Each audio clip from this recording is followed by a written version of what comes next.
Budget limité, équipe réduite, obligations réglementaires, menaces cyber toujours plus présentes. En tant que RSSI, vous êtes sous pression. Et pour gérer tout ça, des tonnes de données Excel, de logs, de scans. Pilotez votre cybersécurité autrement. Tenaci est la plateforme SaaS qui simplifie le management de la cybersécurité pour toutes les équipes SSI. Modélisez votre organisation. Définissez vos objectifs cyber. Évaluez votre conformité. Pilotez vos plans d'action et de contrôle. Mesurez et partagez votre performance cyber. Gagnez 50% de temps sur vos tâches de pilotage. Rassemblez toutes vos données et processus pour une vue 360 de votre cyber.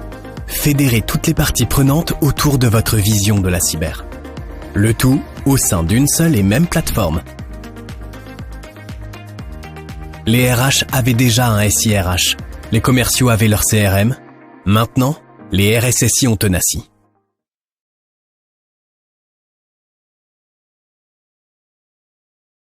Bonjour à tous, bienvenue à ce webinaire Tenaci. Avant d'aller plus loin, est-ce que vous pouvez me confirmer que vous m'entendez bien, s'il vous plaît? Vous avez le chat sur le côté.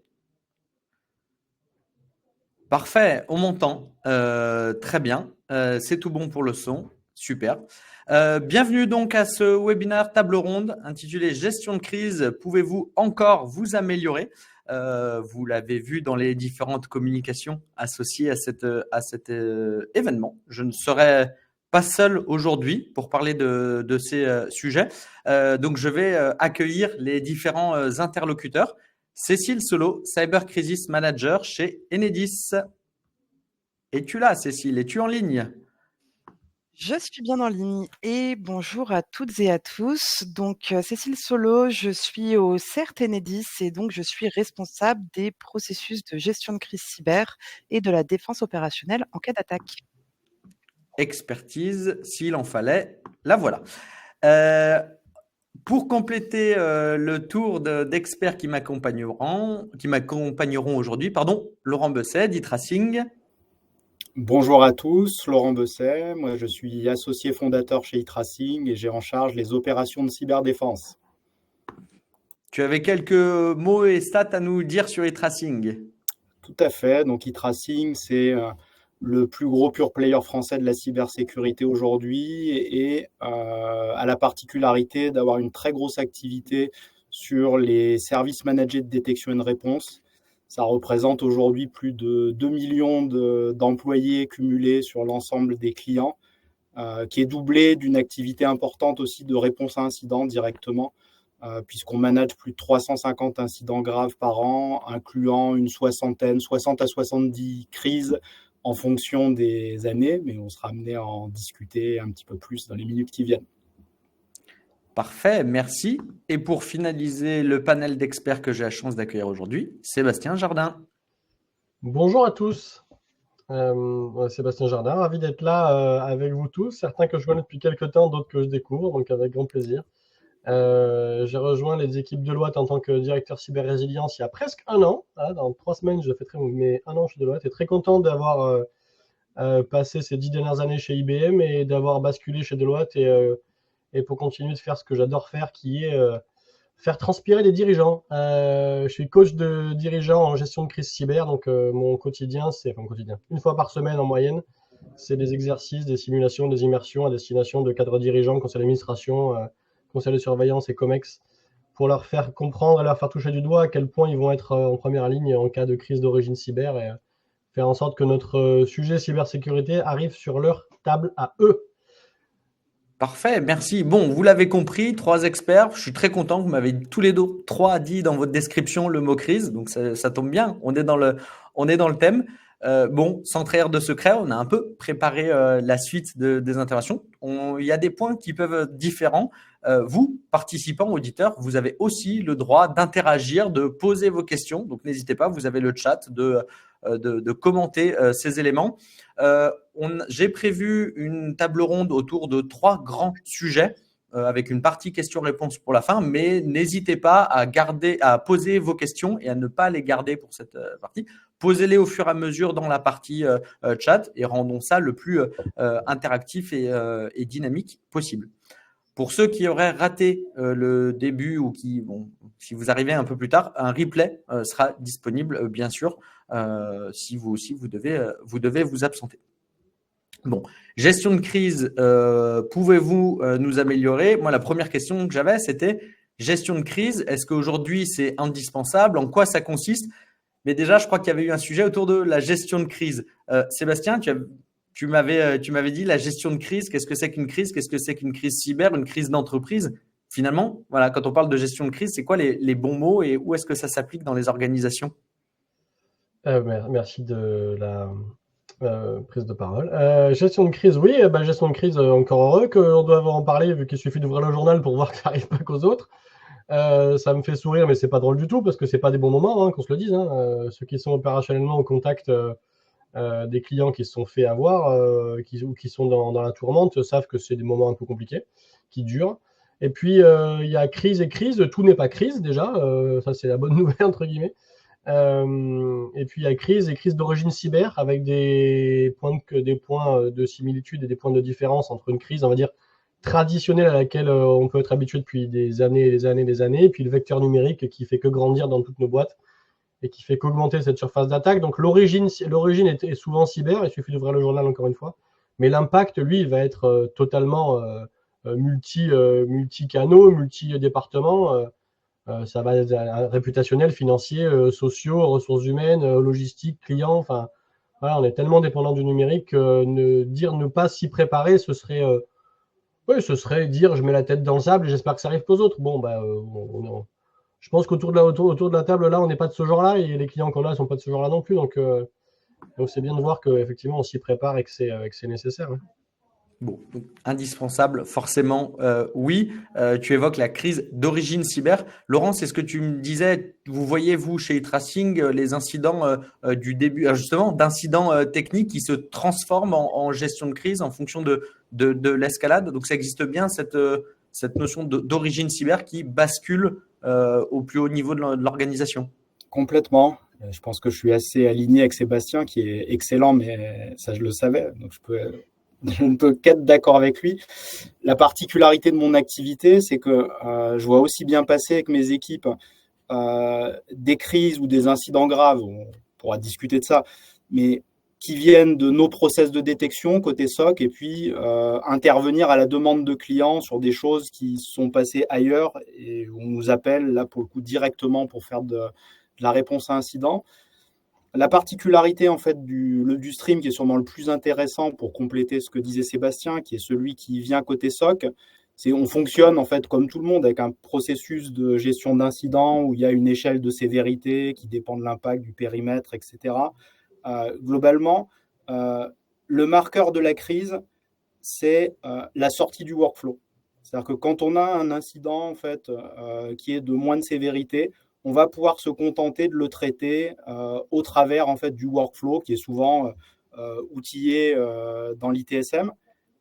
Dès lors que ça dépasse ça, il faut faire autre chose en fait, que cliquer les boutons dans le workflow. En général, on va débrayer dans un outil de collaboration type Teams, Meet, etc. Et là, en fait, on va distinguer quelque chose qui est plutôt périmètre DSI, IT. Et je dirais qu'on va faire de la gestion de crise dans un sens qui est un sens très opérationnel, donc de la réponse à incidents, des investigations. Le but, c'est de résoudre et de limiter l'impact. Et à un moment, ça va dépasser, on rejoint exactement ce que disait Sébastien, et là, on va commencer à arroser un petit peu plus loin. Et la question qui va se poser, c'est est-ce que le périmètre IT, DSI devient un périmètre entreprise? Et là, on débraye en fait sur des processus qui ne sont pas des processus de cyber dans pas mal de cas, et qui sont des processus de gestion de crise globale avec des dimensions qui sont des dimensions communication interne, communication externe, gestion RH, des choses qui sont liées à la résilience du business, etc.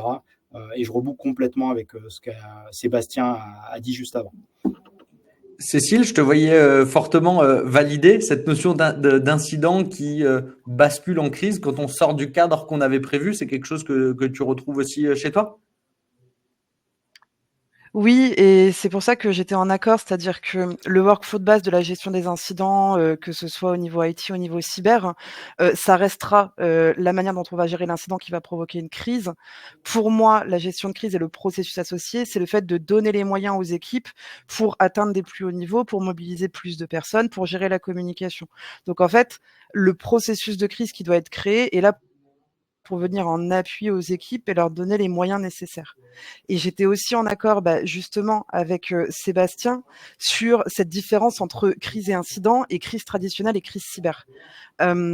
Ce que j'ai pu voir depuis 10-12 ans, c'est que le marché de la cyber, c'est quand même très structuré et que maintenant, on a vraiment un état de l'art sur la gestion de crise. On avait pu en discuter au campus cyber. Donc, on voit que c'est vraiment, pour reprendre les mots fameux de Guillaume Poupard, c'est pas si on va avoir une crise, mais quand. Donc, on a vraiment une professionnalisation de la gestion de crise avec les entreprises qui sont bien obligées de la prendre en compte maintenant, mais surtout des entreprises, par exemple, ça a été le cas à Enedis, qui sont très entraînées à la crise traditionnelle. Donc, on a beaucoup de processus et donc de leur apporter aussi oui, mais quand c'est une origine cyber, ok, c'est spécifique, ok, c'est différent, mais derrière, on aura un contexte de multicrise et on a tous les processus associés qui doivent se dérouler et entrer en cohérence et on retourne sur une crise entreprise qui est peut-être perçue comme non traditionnelle, mais au final qui va retrouver les mêmes principes, que ce soit en termes de rotation, en termes de gestion des personnels, mais aussi en termes de gestion de la continuité, de la gestion des métiers, etc. etc. Donc c'est pour ça que j'étais plutôt en accord avec ce qui a été dit avant. Et d'ailleurs, sur cette notion de crise d'entreprise, est-ce que tu me disais en préparation, Cécile, tu me disais Enedis, professionnel de la crise depuis 50 ans. Ça fait 50 ans qu'Enedis gère différentes crises, depuis un peu plus longtemps la notion de crise d'origine cyber.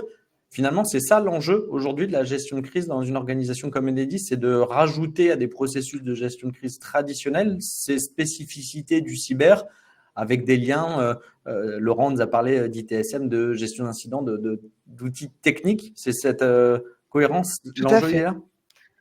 Il y a la question de l'outillage qui restera spécifique parce qu'on le sait pour la confidentialité, pour la disponibilité. Et il y a aussi la question de amener des éléments qui vont à l'encontre des processus classiques. Typiquement, une communication sur une crise climatique, comme on a pu en voir en décembre dernier avec la tempête Chiara, où on a eu plus de 1,2 million de clients déconnectés, va avoir une communication très claire et transparente. On le sait en gestion de crise cyber, c'est une communication entraînée et différente, parce que les attaquants aussi peuvent écouter ce qu'on est en train de dire. Donc en fait, c'est non pas casser des méthodologies de crise très entraînées, parce que ça sera les mêmes gestionnaires et ils ont besoin d'avoir confiance dans leurs compétences, mais plutôt rajouter toujours à tous les processus et procédures le petit alinéa ou paragraphe spécifique. Quand c'est cyber, voilà la petite spécificité. Et moi, mon travail, c'est vraiment concentré à d'abord créer nos processus de gestion de crise cyber pour le CERT même, mais surtout derrière, savoir les implémenter un peu partout, non pas recréer un processus et le réinventer, mais plutôt comprendre ceux qui existent déjà dans l'entreprise pour apporter la spécificité au sein même du processus existant. Ok. Et donc ça s'est fait parce que, de mémoire, Enedis n'a jamais fait la une des journaux pour des crises d'origine cyber. C'est une prise en compte. Est-ce qu'aujourd'hui le marché, et la question s'adresse finalement à vous trois, Tout à fait. est-ce que le marché aujourd'hui a réellement conscience de l'importance de traiter ce sujet de la gestion de crise? Est-ce que les mots de M. Poupard il y a quelques années ont aujourd'hui fait écho? Ou on retrouve encore beaucoup de gens qui disent non, la gestion de crise, c'est pas pour moi parce que de toute façon, je vais pas me faire attaquer. Quelle est votre vision aujourd'hui de la maturité du marché sur l'importance de ces sujets-là? J'envoie la question de manière générale. Moi, je veux bien prendre la main, mais j'ai une réponse qui est biaisée dans le sens où je forme que des gens qui ont accepté de se former. Donc forcément, ma réponse est biaisée. Et c'est vrai qu'en revanche, que je peux témoigner de maturité différente en fonction des secteurs et des pays. Parce que chez Deloitte, je me concentre sur France, Afrique francophone. Et déjà, il y a encore des différences. Mais dans ma boîte d'avant, c'était international et j'ai pu aller dans plein de pays différents, sur quasiment tous les secteurs d'activité différents. Et c'est pas forcément ceux qu'on pense les plus affûtés qui sont les plus experts du sujet. Et je rejoins Cécile, ça m'étonne pas du tout ce que tu disais par rapport à Enedis. Pour avoir formé des confrères à toi en France ou ailleurs, ou des gens dans l'industrie, dans le pétrole, dans le transport, ces gens-là gèrent des situations de crise tout le temps, en fait, quand on regarde. Donc, c'est un vecteur différent, d'accord, c'est des réflexes parfois différents, effectivement, il y a des subtilités tout à fait, mais ils ont cette logique, en fait. Voilà, j'ai eu la chance de bosser avec des polices en Europe du Nord. Ils sont ultra rodés, donc ils ajoutent ce vecteur au sujet. Mais donc pour répondre à la question, est-ce que le marché, j'aimerais bien, parce que comme ça on recruterait à tour de bras. Après, il faudrait trouver les gens capables de le faire. Ça, c'est un autre débat. Mais en tout cas, moi, les gens que j'ai en formation, ils sont là parce qu'ils ont accepté d'eux et parce qu'ils veulent avancer, ils veulent se préparer, ils veulent aiguiser leurs réflexes.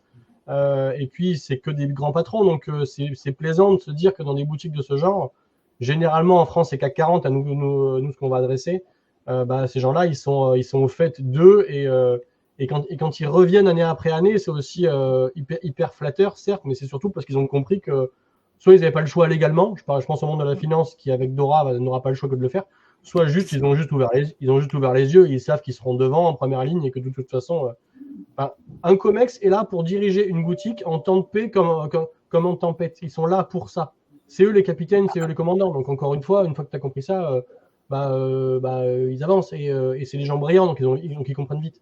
Est-ce que tout le monde, je le dis, je sais pas. Moi, pour finir là-dessus, hier midi, j'étais à un déjeuner de la French Tech à Marseille et je pense que la réponse à tes questions, ça va être oui. Parce que j'ai la chance de parler avec des patrons de boîtes qui étaient pas CAC 40 du tout, ni SBF 120. Et en fait, ils se disent, mais en fait, moi, le numérique, je suis presque plus vulnérable que des très très grands. Et ils ont raison. Tu me disais, le risque cyber, aujourd'hui, je crois que c'est Allianz qui publie un baromètre. Le risque cyber, aujourd'hui, c'est le numéro 1 et les entreprises, les organisations en ont conscience. C'est pas que… Parce que moi, je baigne dans le monde de la cyber, je fréquente des gens du monde de la cyber, donc forcément, on est tous convaincus que la cyber, c'est important et que ça peut mal se passer. Le message a pris, finalement? C'est toujours pour moi la question ? Laurent, pour changer, si tu veux pas. Si tu veux, moi je peux nuancer parce qu'en fait j'ai deux types de population en face de moi. En fait, j'ai les gens qui investissent de manière proactive ou réactive dans des services en fait et des processus de détection et de réponse. Cela, ça peut être des clients en fait de Sébastien, des gens qui se font coacher. Et de l'autre côté du spectre, en fait, j'ai des gens qui m'appellent et eux, ils n'ont certainement pas vu Sébastien ou certainement pas recruté et embauché Cécile. Et il y a une espèce de marché à deux vitesses, moi je trouve, où c'est sûr que si on prend la moyenne, en fait, ça finit par rentrer. Malheureusement, ça rentre en fait au travers du vécu et des incidents. Sans doute plus vite qu'au travers de j'ai lu dans les journaux et je me dis il faut que je me prépare parce que ça peut arriver à d'autres. Même si ça aussi, en fait, ça fait monter progressivement le marché en maturité. Donc la moyenne, elle progresse, je pense qu'il n'y a aucun doute. Après, ça reste quand même en fait une situation qui est très hétérogène, où il peut y avoir en fait des très grandes différences en fait de posture et de maturité, y compris dans le marché grand compte. Et évidemment, où il y a une hétérogénéité énorme en fait entre les grands comptes et puis le mid-market, les PME, etc. Cécile, avec la vision interne, est-ce que cette notion d'hétérogénéité, c'est quelque chose que tu retrouves en fonction des départements, des directions, des localisations des gens avec est-ce que dans une organisation, il peut y avoir même différents niveaux ? Oui, parce que ça, j'ai pu le voir. À partir du moment où nous, on a une mission gestion de crise interne pour gérer toutes les crises avec le maintien des processus et des réseaux de référents de crise à travers toute l'entreprise pour maintenir ces processus, oui, on a une prise de conscience. Par contre, pour les grandes entreprises qui ont été incitées ou obligées à créer des plans de crise parce que ou elles ont déjà pris une attaque, donc elles ont compris, ou le réglementaire nous a quand même énormément aidé depuis 5 à 10 ans avec l'inclusion des obligations de préparation de crise et de disponibilité des réseaux.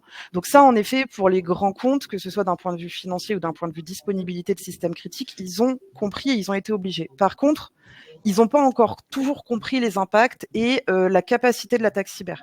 Par exemple, nous, bien évidemment qu'on protège nos systèmes industriels pour leur continuité, mais il y a toujours cette conception de mon système, dans tous les cas, c'est impossible de couper l'électricité en France. Et c'est plus là où on va aller pousser la sensibilisation en faisant des red teams, en faisant de la remédiation, en faisant beaucoup de choses, mais pour leur expliquer via des exercices, voilà par quels moyens on pourrait déstabiliser un morceau, un endroit qui va pénaliser la continuité du métier, non pas détruire entièrement les réseaux. Heureusement, on est assez sécurisé pour ça, pour ne pas redouter des attaques de ce type, mais en tout cas, déstabiliser la conduite du métier et donc la manière de travailler et de délivrer notre service public. Et ensuite, en effet, je pense que la plupart des entreprises, même les petites, ont compris qu'une attaque cyber était possible. Ceux qui ne l'ont pas encore compris, malheureusement, c'est ceux qui disparaissent du marché parce qu'ils ne se sont pas préparés et que leur continuité métier n'a pas pu être assurée. Et donc, je pense qu'on commence à avoir une homogénéisation de une crise peut m'arriver. Par contre, la prise de conscience de ce que ça signifie et ce qui doit être investi pour la préparer, ça, c'est autre chose. Et je suis d'accord avec Laurent, toutes les entreprises n'ont pas les moyens de se payer un temps plein et avec une équipe associée pour préparer la crise. Donc, à partir de là, c'est souvent le RSSI, la personne qui est un peu douée, qui va le prévoir. Et c'est là où on va avoir un travail qui sera préparé, mais qui ne sera pas forcément amélioré dans le temps et suivi. Donc, clairement, je suis d'accord. Moi, j'ai un profil de grande entreprise riche. Et c'est donc via des entreprises de consulting qui vont se mettre au service des ETI et des PME qu'on va pouvoir continuer à diffuser cette bonne pratique, mais bien évidemment avec des moyens moins forts.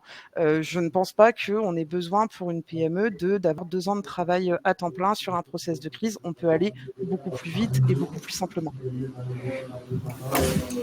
Bon, on a fait le tour. Ça, si vous voulez rajouter des éléments, hein, Laurent, Sébastien, n'hésitez pas. Sur cette notion d'introduction et de nécessité. Ah, Sébastien, vas-y. Moi, j'ai une remarque et c'était en Afrique du Sud sur un gros client. Bref, je ne vais pas leur dire qui c'est. En fait, ce qui m'a surpris quand on préparait l'exercice pour son COMEX, c'était le sujet phare qui était l'objectif du RSSI, groupe CISO en l'occurrence. Et en fait, il me disait, moi j'ai besoin que dans ton exercice, tu fasses tomber les usines. Enfin, en l'occurrence, les raffineries. Et donc vous savez à peu près ce qu'ils faisaient comme boulot. Et je lui ai dit, mais pourquoi? Et donc il m'explique le pourquoi, du comment, etc. etc. Et en fait, l'objectif du RSSI, c'était de mettre sous supervision du SOC son informatique industrielle. Je lui ai dit, mais tu es en train de me dire qu'elle n'y est pas là? C'était il y a quelques années. Hein. Il me dit non. Donc j'ai besoin de ton aide pour mettre dans le bain et pour mettre sous l'eau mon DG, mon DAF, etc. sur le sujet, en prouvant que c'est possible. Et je lui ai dit, mais c'est possible. Bref, je ne sais pas comment on prépare ces exercices, mais tout ça était réalisable. Ce serait très compliqué, mais si ça leur arrivait, mais ce serait réalisable. Et en fait, c'est toujours étonnant de voir que souvent, c'est en fait, tout ça, c'est pas de la science-fiction et c'est pas en plus Star Wars. C'est-à-dire que avoir des plans, les mettre à jour, que ce soit pas des bibles épaisses comme ça, mais que ce soit des procédures opérationnelles qui soient des guides davantage que des carcans, les diffuser. Souvent, on revient à des choses basiques. Et encore une fois, quand il m'a dit mon but, c'est faire en sorte d'avoir plus de licences pour mon SOC, et c'était même pas chez nous en plus le SOC, pour que je supervise ce qui pourrait mettre ma boîte à terre, je lui ai dit banco, on y va. Et puis ça s'est passé exactement comme ça. Mais c'est toujours étonnant de voir des entreprises de cette taille et avec cette culture se dire en fait il y a encore du chemin, ce qui est bien pour tout le monde parce que c'est un déséquilibrement permanent qui est positif, mais c'est vrai que c'est aussi pour nous, enfin je rebondis sur ce que disait Cécile, en termes de consulting, toujours plaisant de voir qu'on aide aussi à la roue et on se sent utile parce qu'on revient après année, puis année après année on voit que ça a évolué. Voilà, comme tout bon coach, on aime voir que ses élèves progressent et puis on apprend aussi de ses élèves d'ailleurs. C'est ça pour dire quoi? C'est ça pour dire que parfois, on imagine gestion de crise, c'est un truc science-fiction, etc. Non, c'est aussi beaucoup de bon sens, c'est aussi beaucoup d'énergie, beaucoup d'humains, beaucoup de réflexes. Et puis, on avance, on y va.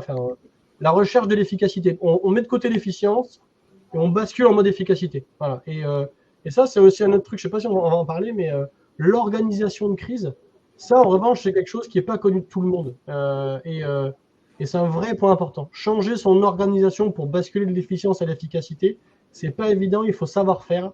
Il faut savoir accepter de le faire aussi d'ailleurs en passant. Mais on pourra en parler après si vous voulez. Qu'est-ce que tu appelles organisation de la crise du coup, Sébastien, ouvrons le sujet, en fait, pas de problème. Exemple, je sais pas moi, quelle est la team que je vais monter autour du DG? Est-ce que le COMEX au grand complet doit être dans la salle de crise? Qui fait quoi à quel moment? Les logiques decision room et function room. En fait, c'est exactement comme quand on prépare une opération, c'est exactement la même chose en fait. Quand on regarde bien, il me faut de la logistique, il me faut des ressources humaines, il me faut de la finance, il me faut de la com, des communications en l'occurrence. Et c'est un mode switch, c'est-à-dire qu'on switch de tout va bien, j'ai mon business qui tourne, je connais mon workflow, ça va, ça roule d'un point de vue business, d'un point de vue métier, d'un point de vue technique, etc. Et d'un coup, on se fait mettre au rupteur. Et d'un coup, on change de paradigme. Et en fait, c'est une autre organisation. C'est-à-dire que de qui je m'entoure, c'est pas forcément le DRH qui aura la meilleure vision de la personne qui sera la plus pertinente pour répondre à ce sujet-là. Peut-être que dans l'équipe, il y a quelqu'un qui a une meilleure compétence et qu'on va dire, toi, là, viens ici, j'ai besoin de toi parce que toi, tu connais tout le monde. Et peut-être que le DRH, sur un cas particulier, il sera plus effecteur que décideur. C'est intéressant de voir ça, mais encore faut-il l'accepter. Voilà. Moi, j'ai vu des membres de Comex se dire je veux tout faire tout le temps. Non, les gars, vous êtes là pour décider et pour driver. Voilà. Donc, ça, c'est une question d'orgueil et de toucher de balle, mais c'est pas tout à fait évident à appréhender. Et c'est là où je suis d'accord. C'est une autre organisation, mais je dirais, si on peut essayer déjà de trouver toutes les organisations classiques du quotidien qui fonctionneront, genre une procédure de reconstruction ou de restauration peut fonctionner, et il faut toujours repartir des procédures déjà existantes si elles fonctionnent en crise cyber, parce que le naturel reviendra dans tous les cas, et les équipes encore plus sous pression ne prendront pas forcément le temps d'aller consulter des documentations qui les changent de leur métier cœur. Par contre, en effet, je suis d'accord, l'aspect le plus politique et difficile à gérer, c'est de dire à des décisionnaires de temps calme, donc des managers du quotidien, tu n'es pas forcément la meilleure personne pour faire de la gestion de crise ou pour prendre de la décision de crise, et peut-être que c'est cette personne à côté de toi qui n'a pas la même fonction managériale que toi. Et là, on rentre dans l'aspect politique, et il faut avoir un bon sponsorship pour dire, mais là, on est en train de penser à la continuité de l'entreprise, pas forcément à la carrière de certaines personnes, et on va devoir rentrer dans un aspect un petit peu plus opérationnel et efficient, en effet, pour essayer d'expliquer en quoi c'est le meilleur plan de crise, et on va devoir changer certaines lignes managériales ou de décision plus rapides.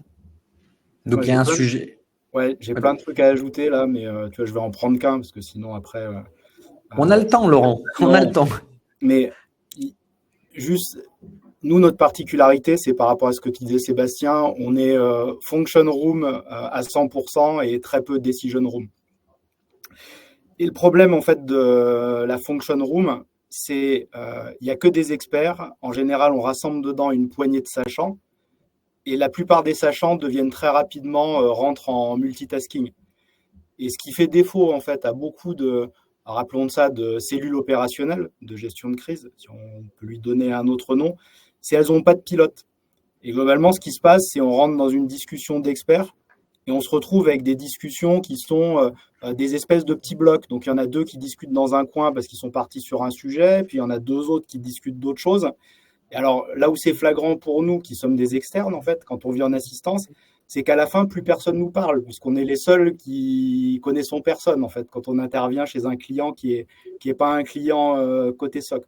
Donc nous, on est très pénalisé pour la réponse à incident par l'absence en fait de désignation d'un coordinateur clair au sein de la cellule opérationnelle dont le seul rôle est faire de la coordination et de pas aller réinstaller l'AD après ou aller mettre à jour les schémas d'architecture, etc. Il y a vraiment besoin en fait de cette personne-là juste pour mettre de l'huile dans les rouages parmi des gens en fait qui sont ceux qui sont dans la soute en fait pour le coup, et qui doivent remonter les infos au-dessus. Sébastien, si je dis pas de bêtises, c'est ton rôle de mettre des rouages entre les différentes... Oui, mon job, entre guillemets, il est plaisant parce que, d'un point de vue perso, je parle pas de la boîte, hein. Chez Deloitte, on envoie des bras au contact quand les clients se sont fait avoir, hein. On a des équipes qui remontent, typiquement, on a une équipe qui a remonté une salle de marché il n'y a pas longtemps parce que, bref, je veux dire pas chez qui c'est, mais donc des équipes en recovery qui sont pointues. Moi, mon job, entre guillemets, il est celui du coach. Il est celui du en temps de paix. Il est celui de l'instructeur qui va chatouiller un régiment, ou qui va chatouiller, une partie en tout cas, ou qui va chatouiller des pompiers pour qu'ils se dépassent et pour qu'ils aiguisent leur réflexe quand ça va bien. Et effectivement, quand les pompiers en question s'appellent direction générale, directeur financier, directeur communication, etc., oui, le job, c'est d'arriver à faire en sorte que les process soient clairs aussi du côté décisionnel. comme tu disais, Cécile, sur le chat, cette structure, ce pilote. Et pour revenir sur ce que disait Laurent, le nombre de fois où je leur dis directeur de crise, d'accord, mais qui est le coordinateur de crise? Ils me regardent certains avec des yeux comme ça, mais et donc j'explique ce que c'est qu'un coordinateur de crise. Et donc c'est vrai qu'ils se disent, ah oui, c'est vrai que ça, on n'a pas.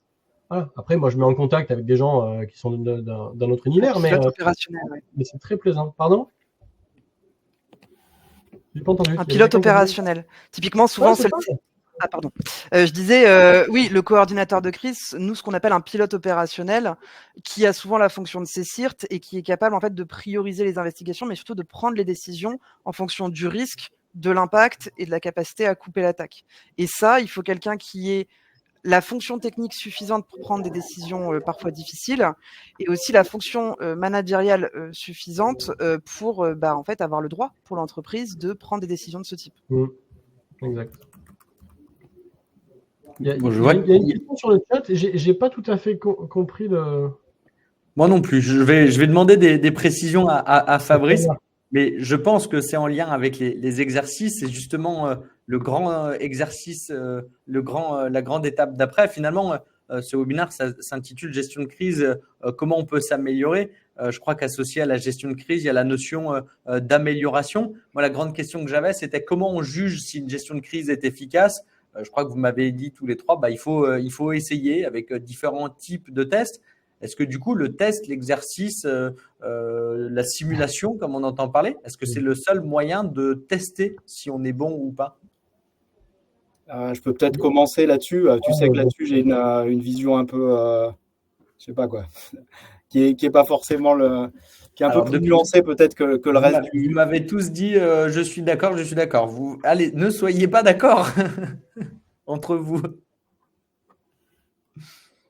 Vas-y, Laurent. Donc, globalement, en fait, l'exercice de crise, alors, disclaimer, en fait, je suis dans la soute et je suis un opérationnel avec mes équipes.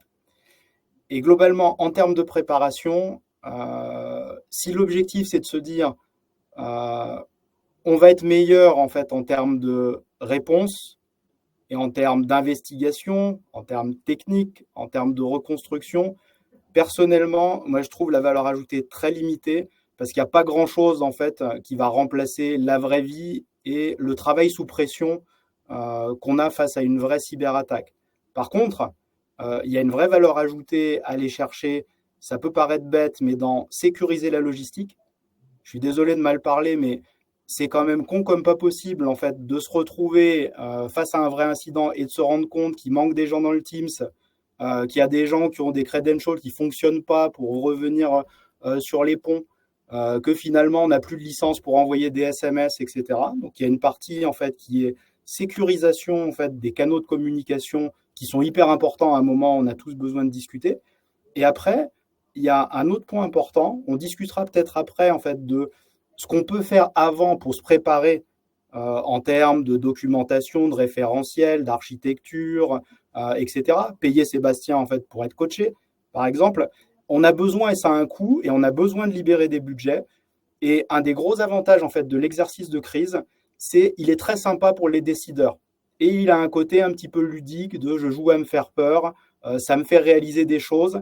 Et là, il y a un vrai levier à activer, en fait, pour aller convaincre, aller chercher du budget et aller faire réaliser aux décideurs que c'est important. Et donc, il va falloir investir derrière. Et honnêtement, il y a beaucoup plus de valeur ajoutée, de mon point de vue, sur ces axes-là que sur l'axe qui est, maintenant qu'on est super entraîné, on va être des super incident responders, notamment côté opérationnel, parce qu'on a fait 4 exercices de gestion de crise. Ça, j'y crois un peu moins.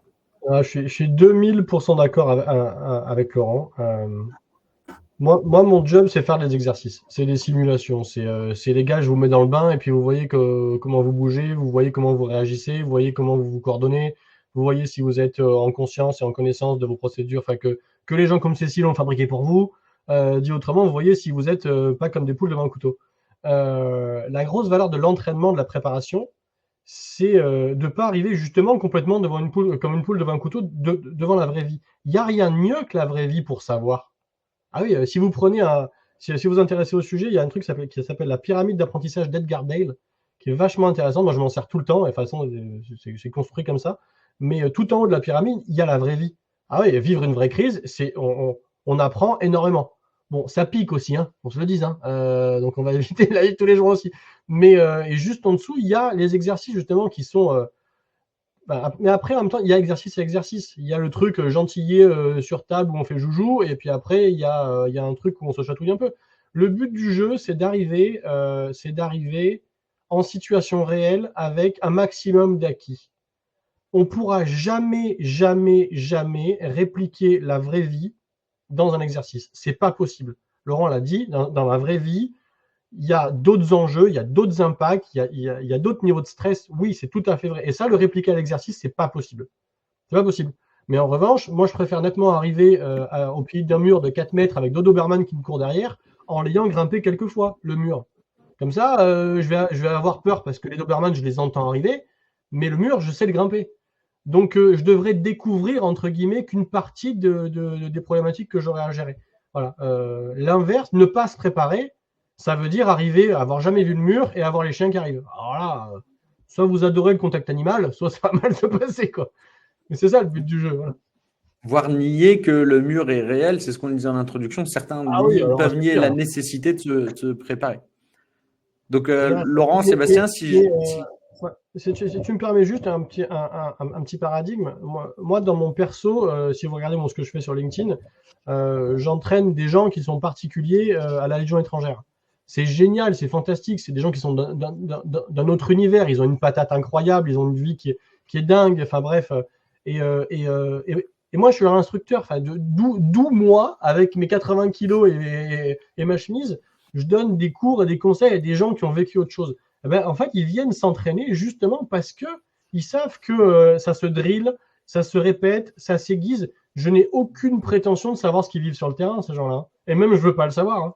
Mais en revanche, s'ils voient de l'intérêt à l'entraînement en temps de paix, c'est qu'il y a bien l'intérêt. Les pompiers, les forces, tous ces gens-là, ils s'entraînent justement pour arriver le jour J en n'étant pas complètement, on va dire, rouillés ou démunis. Donc, si ces gens-là le font, si des sportifs de haut niveau comme Teddy Riner disent que leur vrai entraînement commence au moment où celui de ses concurrents s'arrête, il y a un truc à apprendre de ces gens-là, quoi. Voilà. Donc ça sert à ça un exercice, ça sert pas à répliquer la vraie vie. Laurent a parfaitement raison. La vraie vie, elle vous apprend autre chose.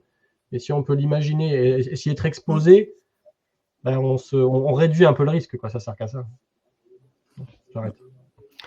Et justement, pour rebondir là-dessus, je sais que la chance que j'ai eue de mon côté, c'est que j'ai commencé à créer les plans de crise donc depuis le CERT, donc vraiment les plans de crise d'un point de vue technique. Et en effet, la première chose qu'on a entraîné après 1 an à rédiger des documentations des processus, c'est organiser un exercice Red Team en temps réel, c'est-à-dire, clairement, hein, j'ai dit à ma Blue Team, la Red Team est dans le système, ils ont trouvé un chemin d'attaque, vous avez 3 jours, investigation en temps réel, les attaquants sont en face de vous et à la fin, on a la chronologie complète des investigations qui ont été réalisées, on a le pourcentage de l'attaque qui a été donc découvert, on va dire, on a un rapport CSIRT complet et ensuite on peut l'utiliser pour aller voir le juridique, est-ce que ce rapport CSIRT vous convient, la communication, si cette crise avait eu lieu avec les impacts qu'on a pu voir, qu'est-ce que vous auriez communiqué dessus, les décideurs, nous avons besoin de tant de personnes, de responsables réglementaires, juridiques, de la CNIL ou autres, est-ce que tout le monde est au courant qu'ils peuvent être mobilisés sur une crise. Et ce que j'ai bien aimé sur les 4 ans que je viens de passer, c'est que en partant d'exercices de crise extrêmement techniques et réalistes, premièrement, déjà, on a compris la réalité de l'IT et de la cyber. On parle quand même à des populations côté IT, côté DSI, dont la responsabilité, c'est de garder des systèmes disponibles. Et en fait, la première année a consisté à leur expliquer qu'on allait les couper, ces systèmes, ce qui était déjà compliqué pour eux à gérer, parce que leur crise à eux, c'est rendre mon système disponible. Et ensuite, au final, moi, l'exercice COMEX, j'ai pu l'organiser au bout de 3 ans. 3 ans où on avait pu cartographier des impacts, avoir des attaques réelles, parce que de mon analyse, entraîner un COMEX à prendre de la décision stratégique, c'est très bien, ça sera nécessaire. Par contre, si toutes les équipes techniques qui sont en dessous n'ont jamais été entraînées, déjà, ils vont faire ce qu'ils veulent. Deuxièmement, le COMEX peut décider ce qu'il veut, ça redescendra pas jusqu'en bas parce qu'ils seront dans le jus et ils essaieront de gérer une crise qu'ils comprennent pas. Et dans tous les cas, en fait, pour créer ce lien, en donnant des scénarios réalistes qui ont été joués dans le cadre d'investigations réelles, ça nous a permis de dire ça, c'est pas juste un ransomware se déploie dans l'entreprise, que faites-vous. C'est ça touche là, ça touche là, ça touche là, ça touche là, il reste tel morceau mais il n'y a plus celui-là, et on crée en fait une émulsion entre tous les niveaux de l'entreprise pour à la fin avoir un peu comme un système de poupée russe, un exercice qui s'est alimenté de plein de petits exercices. En plus, ça permet de ne pas attendre d'avoir un exercice COMEX qui a lieu tous les 2-3 ans, mais d'avoir fait plein de micro-exercices entre et de montrer qu'on a une amélioration continue, un entraînement par périmètre et des règles qui nous font monter en maturité. Parce qu'en effet, tu le disais au début, Baptiste, Enedis n'a pas connu de crise cyber majeure, médiatisée, impactante qui est sortie dans la presse. Du coup, ça a été 4 ans d'amélioration de processus et de gestion de crise sans crise. Et là, il faut des exercices réalistes. Sinon, on ne fait qu'entraîner sur table. Bon, donc l'exercice nécessaire mais pas suffisant de ce que pour résumer en une phrase vos différents points de vue. Mais du coup, comment être bon? C'est quitte à les faire, autant bien les faire. On peut commencer peut-être par le haut, par le COMEX, vu que c'est des types d'exercices qui arrivent très rapidement. Du coup, je reprends la question de Fabrice. Faut-il présenter 3 scénarios ou un seul à chaque étape au COMEX pour aider à la décision? Fabrice, n'hésitez pas à préciser s'il faut. Du coup, est-ce qu'il faut 3, 1 Comment on construit un exercice de crise COMEX finalement? Je vais donner juste mon point de vue. Bon, tu es là pour ça.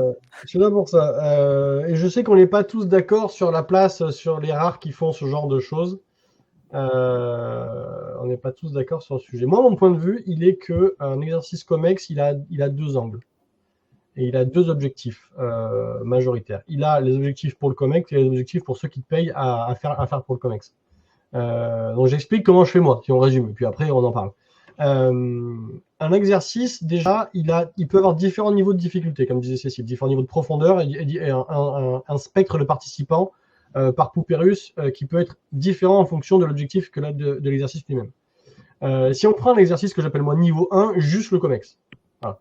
Juste eux. J'ai pas encore mis le conseil d'administration, j'ai pas encore le SOC, j'ai pas encore les hackers éthiques qui arrivent, j'ai pas encore tout ça. J'ai pas encore les avocats, j'ai pas encore les négociateurs, juste le COMEX.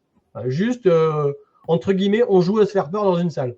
D'accord? Juste ça. Okay, ce qui est génial au demeurant. Pour le COMEX, déjà, et puis après je parlerai de comment on construit ça. Pour le COMEX, l'objectif, ça va être voir où ils en sont. Mais c'est juste décisionnel, c'est-à-dire ça ne sort pas de la salle, c'est juste entre eux. Donc il y a COMEX ou COMEX étendu, on va dire, il y a les 12-15 personnes max. Mais j'ai le top management de la boîte. Et eux, finalement, ils vont enchaîner différentes situations. Après, je dirais pourquoi et dans quel sens. En temps accéléré, de manière à se dire, OK, s'il arrive ça, je fais ci. S'il arrive ça, je fais ça. C'est quoi le lien entre la finance, la logistique, la DSI à ce niveau-là? Qui fait quoi? Enfin bref, ils se remettent un coup de dépoussiérage de ce qu'ils sont censés faire. Voilà. C'est juste niveau 1. Voilà. Ça, c'est, entre guillemets, commencez à vous aiguiser, commencez à vous dépoussiérer, ouvrez vos chakras, voyez où est-ce qu'il y a des trous. Voilà, point. Ça, c'est pour eux. Pour ceux qui me payent moi, par exemple, qui vont être souvent CISO, enfin RSSI et DSI, ça ne va pas être ça. Ça va être construis-moi un exercice qui va les dépoussiérer, etc., mais sur ce qui m'intéresse. Donc moi, les premières questions que je pose quand je construis un exercice qui est toujours sur mesure, je n'ai pas un exercice qui est identique à un autre. Hein. Ça n'existe pas. Le contenu change forcément parce que la boîte est différente. Et même d'un COMEX, du même COMEX en prenant l'hypothèse qu'ils n'ont pas changé, que certains n'ont pas changé dedans déjà. Mais moi, je les vois en général après année. Même ça, ce sera différent. Pourquoi c'est différent? Parce que les objectifs, juste sur ce petit niveau 1, pour celui qui te paye, donc RSSI et ou DSI, ça va être récupère-moi mon pognon. Moi, je dis, qu'est-ce qui pourrait mettre ta boîte à terre? Qu'est-ce qu'il y a en haut à droite de ta matrice de risque? Qu'est-ce qui te tient réveillé la nuit? Où est-ce que tu veux ton argent? Pourquoi faire? Pour les protéger eux. Hein, parce que n'oublions pas que le but de la DSI, c'est rendre des systèmes disponibles, comme disait Cécile. Et le but du RSSI, c'est protéger les autres. Hein. C'est le seul job. Hein. Le reste, on s'en fiche complètement. Le but, c'est je suis là pour nous protéger.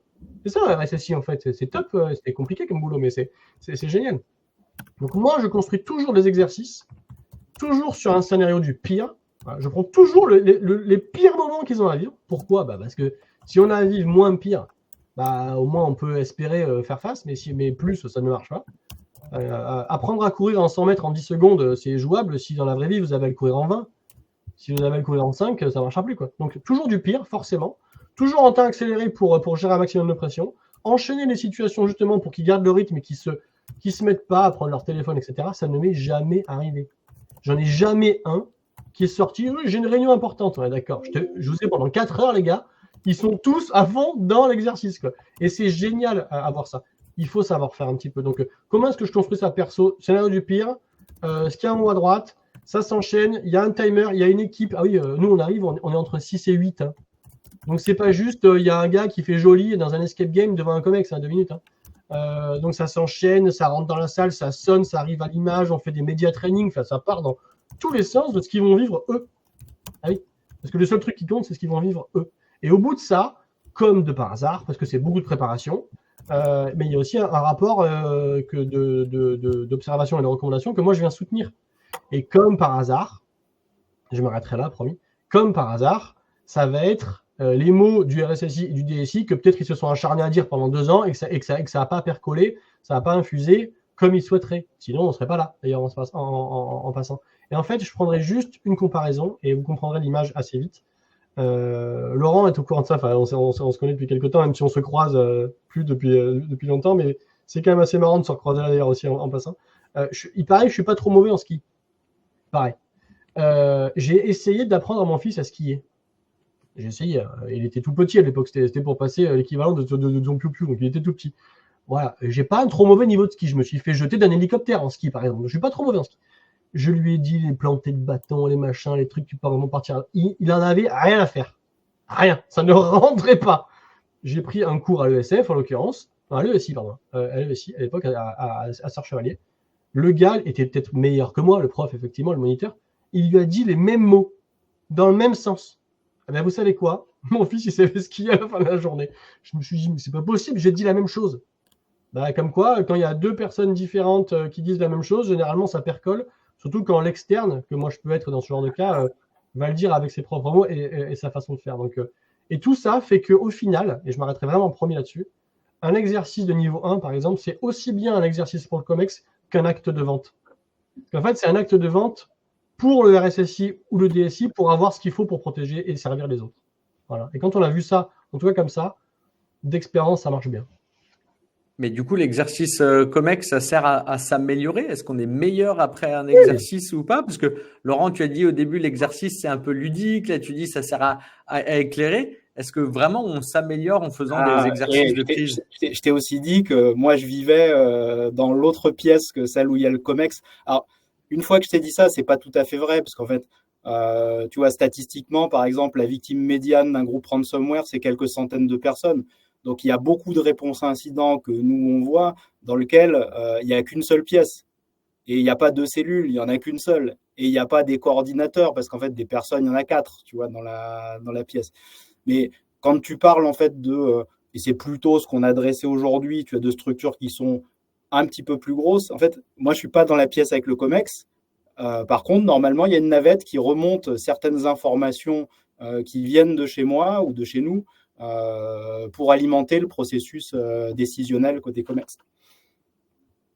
Bon, donc intéressant quand même. Je vois au passage, il y a eu des questions sur les outils. Cécile, Laurent, je vois que vous avez répondu, mais en tout cas, n'hésitez pas à poser vos questions. J'avais une question sur la notion de performance. Alors, on parlait d'efficacité tout à l'heure, mais la performance, être bon, ça veut dire quoi? Avoir une bonne ou à l'inverse, avoir une mauvaise gestion de crise? Je crois que Cécile, tu avais une vision autour de la documentation ou quelque chose comme ça. C'est comment tu le définirais Alors, il y a les bonnes et les mauvaises gestions de crise. Je ne sais pas si l'on peut dire qu'il y a une bonne ou une mauvaise gestion de crise. Non. En soi, je pense qu'il y a plein de manières de gagner ou en tout cas de bien gérer sa crise. Je rebondirai sur ce qui a été dit il y a un certain temps maintenant. On l'oublie souvent, la logistique, c'est le cœur du métier. En fait, c'est ça qui est le plus compliqué, surtout dans les crises cyber. On a des techniciens qui vont tout de suite aller sur leurs outils pour essayer de comprendre, pour aller investiguer. Et je l'ai vu en exercice avec ma Blue Team. Par exemple, je ne sais pas moi, un ordinateur a un virus dessus et ils passent 2 heures via leurs outils à essayer de comprendre comment il est arrivé par là. Et c'est moi qui arrive en gestion de crise, on leur dit « Mais vous avez appelé l'utilisateur pour lui demander ce qui s'est passé ? Vous allez avoir l'information en 5 minutes. » Et donc, ce côté logistique, je pense qu'il est précieux. C'est-à-dire que une gestion de crise qui est la mieux réussie possible, c'est une communication maîtrisée, des outils qui sont connus, une direction de crise qui est claire pour éviter des petites actions dans tous les sens qui vont créer des surcrises, de la surcommunication, de la fuite dans les médias. Et au final, pour une même équipe qui va techniquement bien gérer sa crise, ce qui va faire la différence, c'est est-ce que le process est connu, maîtrisé et bien géré. Pour moi, une gestion de crise, c'est assez militaire. C'est-à-dire, comme je le disais, sur la répartition des rôles managériaux, parfois le décideur en gestion de crise ne sera pas le manager le plus haut placé, mais ce sera en tout cas celui qui est le plus apte à le faire. Et donc, il faut que ce soit clair et qu'on évite d'avoir des surincidents dans tous les sens, parce que il y en a qui veulent participer, il y en a qui veulent connaître, il y en a qui ont du mal à gérer leur stress, ça arrive aussi, il y en a qui sont trop fatigués. Et c'est pour ça que je l'ai déjà dit à mon propre chef qui est responsable du CERT, si à un moment je considère que tu es trop fatigué, que tu n'es plus capable d'assurer la direction de crise, je viens et je te sors de la salle. Bon, ce n'est encore jamais arrivé parce qu'il est très doué, mais en tout cas, il faut savoir le faire. Donc c'est pour ça que pour moi, une bonne gestion de crise, je pense qu'on est, je l'espère en tout cas sur les grandes entreprises, tous suffisamment entraînés techniquement pour savoir gérer nos incidents. Et ce qui va maintenant faire la différence, en fait, c'est toutes les crises autour. Est-ce qu'elles sont bien gérées et est-ce qu'elles sont bien coordonnées? Je pense qu'il y a quand même un juge de paix qui est l'efficacité de la gestion de crise, elle s'évalue sur l'ampleur des impacts à la fin, quoi. Une gestion de crise réussie, et là je ne parle pas d'exercice, Clairement. C'est une gestion de crise dans laquelle on a minimisé les impacts négatifs. Je rejoins complètement Cécile sur l'importance de la préparation. La crise, c'est un avant, un pendant et un après. Et là, si je mets ma casquette en fait de prestataire pour le coup, ce qui nous pénalise beaucoup en fait et qui doit être traité dans le pendant et qui devrait être préparé avant, c'est l'absence de disponibilité des données d'analyse et des données référentielles. Donc, j'ai pas activé les logs, je les collecte pas, pour parler concrètement. Pas de CMDB, pas de schéma d'architecture à jour. Donc, faut courir après. Et les logs, on peut pas courir après. Quand ils sont pas là, ils sont pas là. Et après, il y a un autre point qui est plus architectural, c'est l'absence d'anticipation en fait de certains SPOF en termes de résilience. Donc là, je peux vous donner 2 exemples en fait hyper concrets et vécus de multiples fois malheureusement avec certains clients. Beaucoup d'entre vous utilisent peut-être Vim en fait pour faire la sauvegarde des machines virtuelles. Le serveur de sauvegarde Vim, c'est souvent un serveur Windows. Plein de clients le mettent dans le domaine. L'attaquant compromet le domaine, déploie un ransomware, chiffre toutes les machines du domaine, inclut en fait le serveur de sauvegarde. Il n'y a rien à faire en termes d'architecture d'autre que de dire cette machine-là, je ne la mets pas dans le domaine, si le domaine est compromis, il ne sera pas chiffré. Je vais vous en donner un deuxième en fait qui est plus proche là pour le coup du métier de la réponse. Le client a un EDR, on a besoin de l'utiliser, on y a accès en fait pour faire les investigations. Il y a un incident sur un site. Il coupe complètement en fait du réseau le site, inclut en fait les flux entre la console et les agents EDR.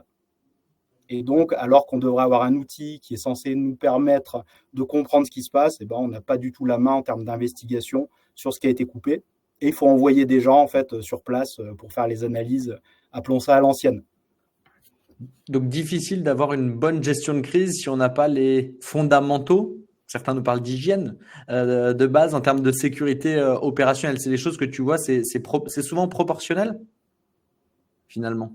Je pense que ça, c'est pas lié à la gestion de crise. C'est-à-dire que là, c'est plus le retour d'expérience de l'incident responder. C'est une immense majorité des crises, en fait, les root causes sont bêtes comme chou et correspondent à des lacunes assez basiques en termes de sécurité de l'information. Donc, si ta question, c'est est-ce que les gens qui sont bons et matures en sécurité de l'information ont moins de crises que les autres, je pense que statistiquement, tu as peu de chances de te tromper. Ouais. Alors non, parce que moi, on m'a dit, c'est pas parce qu'on a une crise qu'on est mauvais. Citation de Cécile Solo. Est-ce qu'ils la gèrent mieux, en tout cas? Est-ce que ceux qui sont bons techniquement ont tendance à mieux la gérer parce qu'ils ont minimal l'information nécessaire, ou c'est vraiment 2 types de compétences, d'organisation et de maturité qui peuvent être très différents? Je vais boucler là, et puis je laisserai parler les autres là-dessus. Tu vois, je dirais que moi, j'ai 3 catégories de clients. J'ai ceux qui sont pas bons en sécurité, qui sont donc pas bons quand il y a une crise, et qui découvrent et qui s'amélioreront après. Plutôt des petites structures. J'ai ceux en fait qui sont très matures et qui sont tellement bons qu'honnêtement, ils s'entraînent au cas où, mais ils ont très très peu d'incidents graves. Tu peux prendre en fait les gens des secteurs régulés, par exemple du monde banque finance, et les mettre dans cette catégorie-là.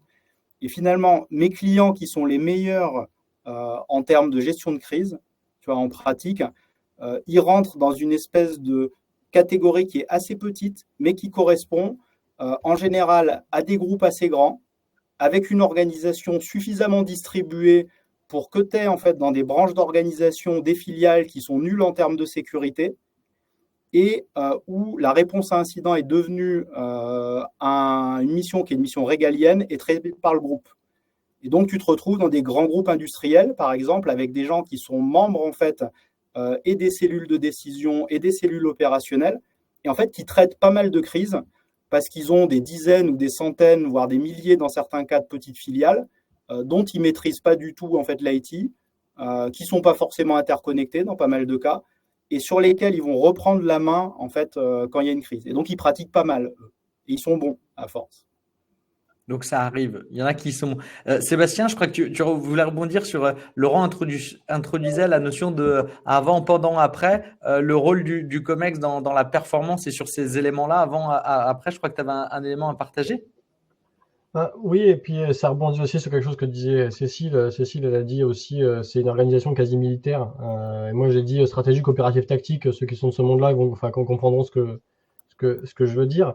Mais c'est très vrai, et on parle là, depuis le début, on parle opérationnel, décisionnel, voire function room, decision room, ce qui se passe dans Laurent dans la soute, j'adore. Mais et puis jusqu'au COMEX, il y a des gens que j'ai de temps en temps en face qui sont les administrateurs. Oublions pas que le avant et l'après, le conseil d'administration a aussi son rôle à jouer. Et d'ailleurs, j'ai ma précédente patronne et mentor d'ailleurs dans ma boîte d'avant, qui est aujourd'hui administratrice de 3 boîtes aux US. Et elle m'explique effectivement que son job en tant qu'administratrice, enfin membre du conseil d'administration, si on résume, il est majeur en temps de paix. C'est-à-dire avant et après. En gros, quand il n'y a plus le feu, quoi. Donc avant et après la crise. Avant, pour aller challenger le COMEX, particulièrement le DSI et le RSSI ou direction des risques, sur là où ils en sont, ce qui se passe ailleurs, donc aussi mobiliser leur réseau pour pouvoir comparer aussi, parce que c'est un peu comme finalement c'est un peu comme cette vieille pub basique, vous savez, où il y a les deux personnes qui marchent dans la savane avec le sac à dos et le lion, enfin bref, on pourra en parler tout à l'heure.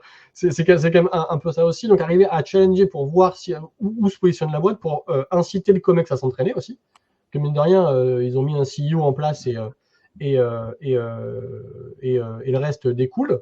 C'est un comité exécutif, un COMEX, faut pas oublier. Pendant la crise, ils vont être beaucoup plus, en tout cas dans mon petite expérience perso, ils vont plus être en retrait, peut-être servir de sparring partner justement à la decision room, principalement au CEO, mais qui restera aux commandes. Et puis le conseil d'administration va revenir beaucoup sur le sur le REX pour une fois qu'on a décidé de débrancher la crise, de débrancher le mode crise.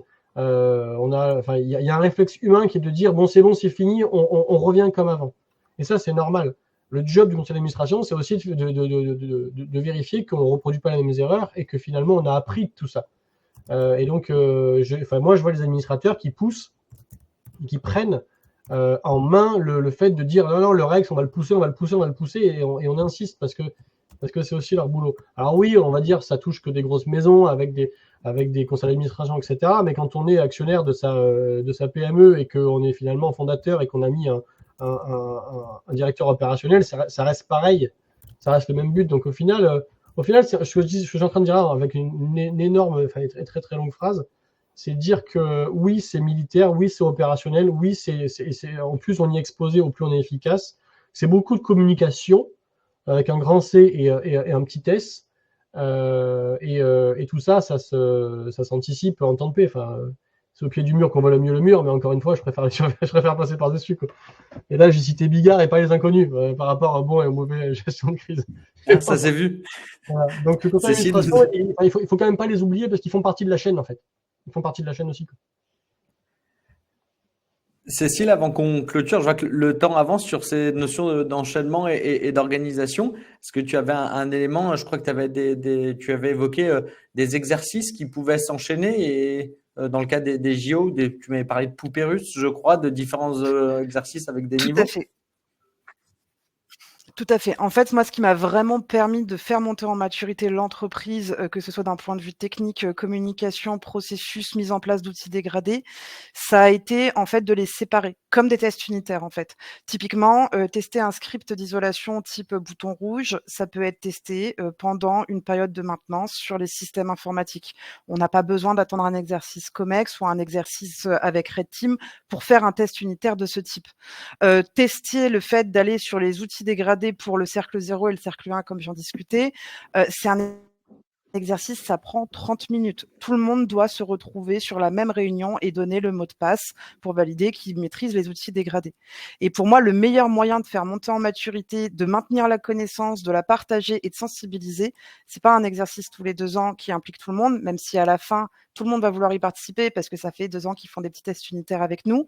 Mais c'est vraiment d'aller les chercher, en fait, utiliser l'exercice et la gestion de crise comme une sensibilisation au risque cyber pour des populations qu'on n'arrive pas à atteindre parce qu'elles n'ont pas le temps. Donc là, une demi-heure d'exercice, voire 1 heure, c'est comme une réunion, hein, donc à partir de là, ils peuvent le faire.